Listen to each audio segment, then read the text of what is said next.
পরবর্তী ছবিটা দেখাই, সমাজসেবী সংঘ তাদের পুজোর কনসেপ্ট যে থিম সেটাও এবার আপনাদেরকে দেখাবো। সেখানে তুলে ধরা হয়েছে সত্যজিৎ রায়কে, বাঙালির সকলের প্রিয় পরিচালক, যার ছবি না দেখলে ছোট থেকে বড় হওয়া যায় না, জীবনবোধকে বোঝা যায় না।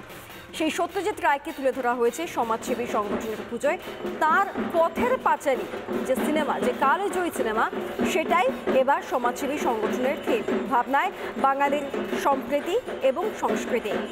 এবছর এই পুজোটি ৮০ বছরে পা দিয়েছে। খালি মুখে বললে তো হবে না, ছবিটাও দেখতে হবে। ঐন্দ্রিলা আমাদের সঙ্গে এই মুহূর্তে রয়েছেন। ঐন্দ্রিলা, এই মুহূর্তে আমরা দেখতে পাচ্ছি যে আরতি হচ্ছে, সেই আরতির মুহূর্তের ছবি তো আমরা দেখবই যারা সেখানে পৌঁছতে পারেনি। পাশাপাশি যে থিম নিয়ে গোটা পুজো মণ্ডপটি তৈরি হয়েছে সেটাও দেখবো তোমার সঙ্গে।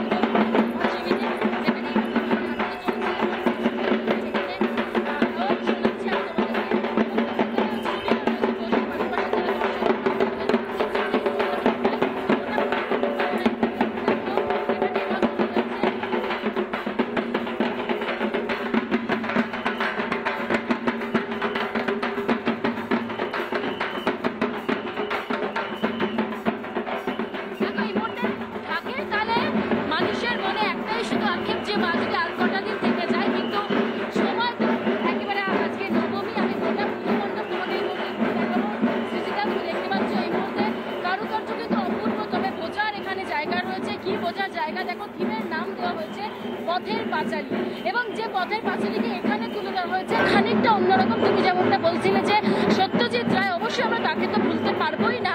আর তোমার অবশ্যই মনে থাকবে 1946-এ যে অশান্ত পরিবেশ, কলকাতা যেখানে অশান্ত পরিবেশ দেখেছিল, সেখান থেকে আজকে এই কলকাতা একদম আধুনিক কলকাতা। সেই কলকাতায় এই জায়গায় সমাজসেবীর সঙ্গে পুজো হতো এবং ৮০ বছর পেরিয়ে আজকে এই পুজোর বয়স। সেখানে যে সময়ের ছবিটা তুলে ধরা হচ্ছে 1946-এর সময় যখন সমাজসেবীর পুজো হতো, তখন যে রূপ ধরা পড়েছিল, উভয় সংস্কৃতি উভয় ধর্মের মানুষ এখানে এসেছিল এবং সেই জায়গা থেকে অনেকেই হয়তো আজকে সমাজসেবী বা এই পাড়ার চিত্রটা বলতে বসেছে। সেই ছবি এবছর তুলে ধরা হয়েছে সমাজসেবী সংঘের পুজো মণ্ডপে। প্রচুর মানুষ এই মুহূর্তে কাতারে কাতারে মানুষ ঢুকছে এবং আমি এই মুহূর্তে কথা বলার চেষ্টা করি। দাদা, কোথা থেকে এসছেন? ঘেমে রয়েছেন? হ্যাঁ, প্রচন্ড ঘেমে রয়েছে। কোথা থেকে এসছেন? আমি বালি থেকে।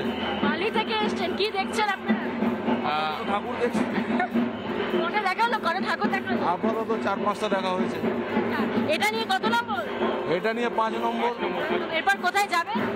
এরপরে দেশপ্রিয় পার্ক। দেশপ্রিয় পার্ক বিশাল ভিড়, দেখি যতক্ষণ দাঁড়াতে পারি ততক্ষণ তারা দেখবেন। আমি তোমাকে দেখাই আরো কয়েকটা ছবি যেখানে পুরো পুজো মণ্ডপ সুন্দর। একদমই এই শেষ লগ্নে মানুষের উন্মাদনা, উচ্ছ্বাস সবটাই যে তুঙ্গে রয়েছে সেটা বুঝতে পারা যাচ্ছে। নানা ধরনের কন্টেন্ট দেখার জন্য লাইক করুন, শেয়ার করুন আমাদের ফেসবুক পেজ, সাবস্ক্রাইব করুন আমাদের ইউটিউব চ্যানেল। পাশাপাশি অন্যান্য ব্রেকিং নিউজের জন্য অবশ্যই চোখ রাখুন রিপাবলিক বাংলায়।